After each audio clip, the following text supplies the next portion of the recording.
Hi everyone, my name is Julie. This is Keep Calm with Books and Coffee. We talk about books on this channel, mainly books about magic, and today we are going to be kicking off the TBR and review vlogs for 2024. So TBR and Review is my series where I go over a year and all the books that I still have TBR, physical TBR books remaining from that year on my bookshelf, and I look at those books and I kind of go over what I did in the past year to reduce that shelf of books. And this year we're throwing a new twist into this series by reading the highest and lowest Goodreads rated book in a vlog so that we can add a little bit of spice. If you want to know more about this series, there will be a whole entire playlist linked above and below because I have been doing this for a couple of years now and it has evolved and changed over time. But today we are talking about the 2019 books. I had 11 books, I think, left on this shelf when I started the year, and some of them I could read and some of them I couldn't. So before we get too deep into the analysis, the start will be that the highest rated book on this was Spinning Silver by Naomi Novik, so that's what I'm going to be reading for my highest, and my lowest rated book was House of Salt and Sorrows, so we will be checking that out as well. Then the other books that remain on this shelf are Caliban's War by James S.A. Cordy. This is the second book in the Expanse series, so I can't read that yet until I read the first book. I also have Call Down the Hawk by Maggie Stiefvater on this shelf, and that is one of my self-destruct books, or 24 and 24, I think, for this year. So hopefully I'll be reading that as well. And then I have King of Scars on this list from last year, which I actually have already unhauled since the video of last year, so that's one down. Storm of Locusts by Rebecca Roanhorse, which I keep holding out reading that book because I want the next book in the series to be announced, but I might just have to read it at some point and just wait for the next book. Then I've already mentioned those three, and then I also have the three books in the Cruel Prince trilogy by Holly Black. I can't remember what the name of that series is. Then, like I said, we're gonna read Spinning Silver and House of Salt and Sorrows to kick this vlog off. Hello everyone, so this is future editing Julie at this point. I realized that I didn't give you a good jumping off point with these. I never gave you a description of these books. So we're gonna do that really quickly before you get into my thoughts in the vlog. The first one, Spinning Silver, is about Miriam, who is a moneylender's daughter. Her father has never been able to collect the debts. He has never gone and collected on the debts that people have accrued from them, so her family is in dire straits. So Miriam decides to take this on, and she goes off and is very successful in collecting the debt and making money for her family. But eventually, when she is out in the woods, she boasts about her ability to make money and therefore gains the attention of these Staric creatures that are the I think they're a little bit like elves from the description of them at the front of the book, and they decide that she's going to work for them and she has to try and get out of this magical conundrum. And then we also have House of Salt and Sorrows by Erin A. Craig, which is the second book that I'm going to read, and this is the story of Annalee, who is one of 12 daughters of a lord on this island, and her father has lost his wife as well as several of his daughters, and now he is marrying a new wife, and Annalee is just trying to process her grief. But after seeing a few visions of her sister's ghosts, she believes that maybe they weren't accidents like everyone has believed, so she starts looking into the deaths of her sisters. So I just wanted to give you a little bit of context for what I'm talking about when we get into the vloggy thoughts, so I thought I should probably give you a description of the books, but let's jump into it. Hello everyone, so as you have heard, Spinning Silver is one of the picks for this vlog. I forget if it is the highest or the lowest. I feel like it's the lowest, only because people didn't love this after they read Uprooted, so I feel like it may have gotten a few like disappointing ratings mixed in there, so that's what I'm thinking. But you will have heard, so I don't know why I'm speculating. I will have gotten it right in the intro. But this is what I'm reading for the vlog part of this, and I'm about 10% in. I've started this, and this is different than what I was expecting, only because I hadn't read the description in a while, and I honestly kind of forgot what this was except for a Rumpelstiltskin retelling, and it's really interesting so far. It reminds me a lot of Uprooted, and like the storytelling structure and of course the writing style, both are very interesting and both remind me of each other, but the idea of it And also there's an element here in Uprooted. We have two best friends who are trying to save each other in a situation, and these are two women who are trying to save themselves but also helping each other out. So it's very interesting so far, and I like it. I like it more than I thought I would. So I'm listening to the audio. Like I said, I'm about 10% in, and I'm hoping to make a lot of progress in this weekend. It's the first weekend in February, and my plan is to be super reading and productive this weekend. Yeah, but I have to go to work now, so I will keep you updated on Spinning Silver. Hello friends, so it is 60 degrees out today. Absolutely gorgeous. I'm sitting on my front stoop just enjoying a little bit of sun, and I'm going to talk a little bit about Spinning Silver. So I think I'm going to give this book until the end of this chapter to pick up again, because I really loved the first third of this. I was having a great time. We had basically 3 perspectives that we were following, and I found them all really interesting. And then we hit about the halfway mark, and we still have the 3 main perspectives, but we keep throwing other ones in there randomly that we seem to get like a chapter or half a chapter from, and the plot is just not progressing forward. Like, I feel like we've been at a standstill for basically, like, I don't know, 10% now. And it just it's starting to feel really slow and really annoying. So I think I'm going to give it to the end of this chapter, depending on how long that is. I didn't really check, to pick up again, or maybe one more chapter. And if it doesn't, I'm going to DNF this, because I'm not having a good time anymore. But I want to see if it picks up, because I think it could be a really exciting ending, and I am curious about what's going to happen. So I'm gonna see how that goes, and I will come back and tell you. Hello. So I finished this, sort of, and I'm mad at it. I'm like mad, because this book was great. The first half I was really enjoying. We had basically 2 to 3 perspectives that we were following, and it was interesting, and I just was having a great time. But we hit the halfway mark, and we started adding more and more perspectives, and this plot just hit molasses. Like, from the halfway point to where I just ended up skipping to the last couple of chapters, nothing happened, like, for so long. And even when we got to the conflict, I was so disinvested at that point that I just didn't care. I wasn't really following what was happening, because this book switches perspectives without really telling you, and it gets really confusing because 90% of the perspectives are women. There's only 2 male perspectives, and I started to get confused and frustrated, and I'm just mad. I'm just mad. I probably would have DNF'd this, and I was like, I just want to know what happens in the end. So I skipped to the last bit, and I read the last couple of chapters and found out. I'm mad. I don't have any idea what I'm going to rate this, because the first half was fantastic. The writing is beautiful. I loved Wanda and Miriam. I loved them. I liked the Tsarina. I forget her name. And I liked the idea of this story and like how it was being built, and I really liked where we were going. Like, I could see the threads of it all coming together, but the pacing just absolutely killed it for me. I'm the unpopular opinion, because this is the highest rated book for this vlog. This is like sitting at like a 4.11 on Goodreads, and I might end up giving it a 2-star. I'm disappointed and mad, because this book like is pretty dense. Like, it's just over 400 pages, but the audiobook was like 14 hours.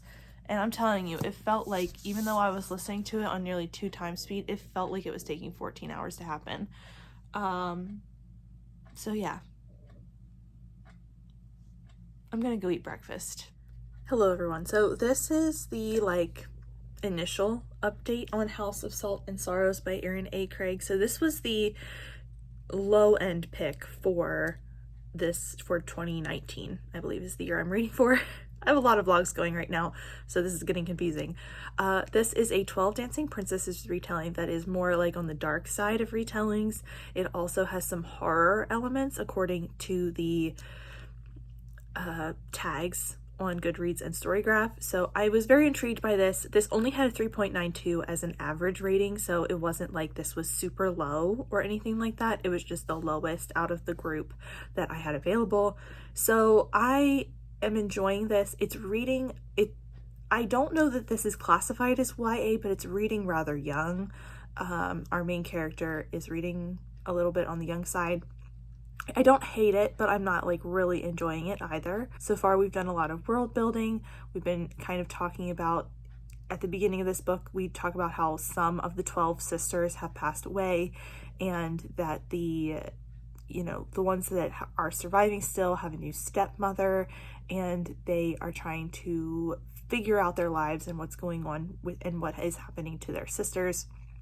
And now it feels like we're getting to the point where we're starting the like retelling section. So I'm interested in this, but I'm not blown out of the water by it. And it feels kind of like a slog. I've been reading a lot of mid books this week. Like everything I've read is like 3 stars. So I am kind of sitting on that train with this. Like this wasn't impressing me. So amongst all those other like mid books, this wasn't a standout. But now I have less on my plate and I'm going to try to focus on this a little more. So we'll see what I think. But it's sort of giving me okay vibes. Not crazy, not bad, not good. Just sort of it's a book and I'm reading it right now. So we'll see. Hello everyone. So in an unexpected turn of events, I'm DNFing this. I'm 130 pages in and I really do think we are about to hit the moment where like the story takes off. Like I really think we're about to hit the moment where the retelling becomes the retelling, but I don't care. I don't know who any of the sisters are. I can't tell them apart. Our main character is so blasé that I like do not care. I don't know her name. I can't remember it. Nothing has happened in this first 130 pages and my curiosity carries me through so many things. Like if I'm curious, if I'm intrigued, I will keep reading even if I'm not having a good time. I'm not curious and I'm not having a good time. And like up until like I had to go back to it, I didn't think it was that bad. But when I like considered the possibility of finishing this book today, I was just like, I don't want to read another 200 pages of this. I don't care. So I went on and I did my favorite thing that my friend Alyssa has fostered in me, that if I'm not having a good time, I go read 2-star reviews, and the 2-star reviews validated everything that I was thinking. So I was like, it's not going to get better. So this is a DNF for me, and I am going to actually, well, here, I'll show you. So the next like lowest rated book that I could read is The Starless Sea. I didn't look at anything that is a sequel, so that there could be things that are rated lower, but the next lowest rated is The Starless Sea.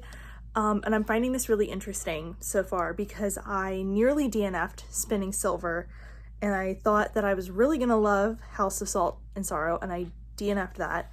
So now The Starless Sea, I think, is on my self-destruct list. So it's good that I'm getting to this, but I am going to be really fascinated to see if I like this or what happens with this book. It feels, and like you don't know this yet, but the next video, the 2020 video, feels a little cursed already. So I don't know if this is good or not. I feel like this video series is like cursed. Like I'm going to hate everything that I read for this because I basically didn't like the first 2 books that I read for this. So now I'm going to try Starless Sea. I just got the audiobook for this off of Libby, like it was available that I could borrow it. So I'm going to try this and see where we go. But this is very interesting so far. So Editing Julie is back for one more description because she didn't do any descriptions while she was vlogging.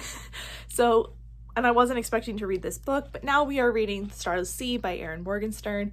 We're jumping into this, and this is all about Zachary, who is a college student. He's working on his master's program, and he stumbles across a book in the library and reads this book, and he finds himself, literally, he finds a situation he experienced as a child within the pages. So he becomes very curious about why this happened, how this was described, who wrote this book, and it starts a mystery for him, and he starts to investigate, and we go from there. So let's see what I thought about The Starless Sea as well. Hello everyone, so I'm a little flushed. I've just been on a walk and I was listening to my audiobook and I'm listening to The Starless Sea. I don't think I'm gonna have this done in time for Sunday when I'm supposed to post this vlog, so we'll have to see what happens because I'm 25% in and this book is moving so slowly. I don't want you to think that means I'm not having a good time, because I am having a good time. Like, this is a book for bookish people.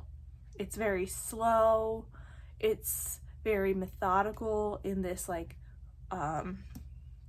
narrative that it's building. It has a lot of references to other books and a lot of talk of literature, and I'm finding it really interesting. Like, if it reminds me of Strange the Dreamer, if you mixed Strange the Dreamer with what I know, because I haven't read Tomorrow and Tomorrow and Tomorrow, like, that's sort of, and maybe I'm only saying that because that has to do with video games, so that might not even be accurate. Maybe Strange the Dreamer and some kind of dark academia story that I can't put a like precise finger on at the moment. But this feels a lot like Strange the Dreamer did to me, that like I don't really know where the story is going, but it feels like we're taking a long time to get there and we're just exploring the world and the idea. I'm 25% in and I just need the plot to kick in like a little bit more. Like, I need a little bit more plot because we're just meandering at this point. So I'll keep you updated, but that's my thoughts so far. Good morning. I recognize everything I'm about to say is going to be a problem because I love this book. I'm 75% of the way through. I'm nearly done. And in comparison to everything I've said everything I'm going to say about this book as a negative in this vlog about the other two books. I called the plot of Spinning Silver molasses at the 50% mark. This book has been a slow, meandering plot, a confusing plot, laying out all sorts of dominoes, just like Spinning Silver, the analogy I used for Spinning Silver. But I love, this is setting up a few dominoes and knocking over a few dominoes, setting up a few dominoes and then knocking them over, giving you like little answers along the way. And then suddenly you realize that there's also a whole trail of dominoes that's happening alongside your first set, and they're slowly falling over too.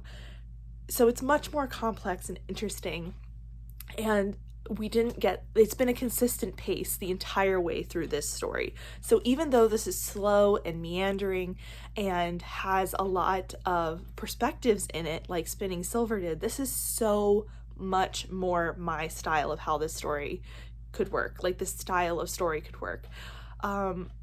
This has so many bookish elements in it, so many bookish references.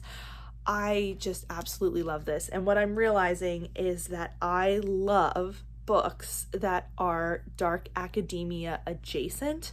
So like this book, books like The Raven Cycle, all these books that are close to dark academia and have some of those vibes, but maybe aren't dark academia. I'd like to call this dark academia, but it's not really that. It's not quite that. If I give you that description and you read this, that's not what you're going to get. But like the vibes are very similar and very like, it has a lot of the elements. It feels almost dark academia, but I don't want to give you that like expectation either. So I love this so far. I just need it to pull out the last 25%. I'm listening to it and like loving it. I also realized that I just didn't like House of Salt and Sorrows because I kept saying nothing was happening. There's so much and so little happening in here, so I realized that everything I'm saying is a problem. But this is a different book and it's working differently and it's a different plot and it's all just wonderful. I love it so much. I'm gonna go try and finish this before I go have lunch with a friend, and I am going to a theater production tonight, so I don't have a lot of time this afternoon / evening to get this done. And this vlog is supposed to go up tomorrow, so if you're seeing this on Sunday, I got this done. If you're seeing it on Monday, I needed Sunday to finish this. But that's where we're at so far. I'm really hoping that this pulls off a excellent ending because I really want a win in this vlog. I really want a win. And so far, this is feeling like a 5-star read to me, and I really, really, really want it to be. So we'll see how it goes. But we're getting close. We're so close. I just need the ending to be spectacular. I finished The Starless Sea. It is currently lunchtime on Saturday, and this is supposed to go up Sunday, so woohoo for me. I have things done in time. I have time to edit this vlog. I am thrilled. I am also thrilled because this was a win. I loved this book. I had a great time with it. I think if I could, I was saying before that if I could combine Strange the Dreamer with Dark Academia and maybe Tomorrow, but I think I'm going to take Tomorrow out of there and say if I could put this with Strange the Dreamer, a little bit of Dark Academia, and a little bit of Witchmark by C.L. Polk. I think that's the combination I would describe this as. It is mysterious and on the edge of Dark Academia, but also a lot of fantasy. It is fantastic. It's right in my wheelhouse, and I loved this so much. I had a great time reading it. I really enjoyed the characters, the plotting, the intricacies of how Erin Morgenstern like planted ideas and then brought those things back around.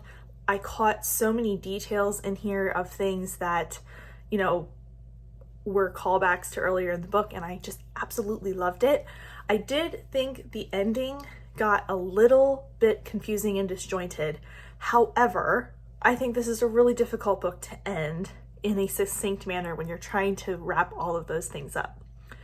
So I did get a little confused, but I still loved it. So I'm giving it a 4.75 for now. You know, it could marinate a little longer and it could get a full 5, but I really didn't quite get the like full 5-star feeling from this, even though I did really, really enjoy it.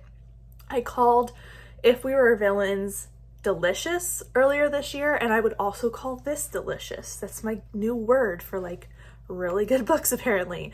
It's just like you can really savor the feeling of this book and feel how the author really put so much into this, and it's just built so beautifully. So loved it, had a great time. Super happy to end this vlog on a win because I was so afraid that this was going to be cursed. I knew it was a risk to read the lowest and highest book rated, like for the lowest book could be terrible, but everything wasn't working. So yeah, this is a good start to this. That is it for me today. Thank you so much for watching. If you have any thoughts or feelings or any comments on this TBR and review process so far, let me know down below. I'd love to hear from you. Thank you so much for watching, and I will see you next time. Bye.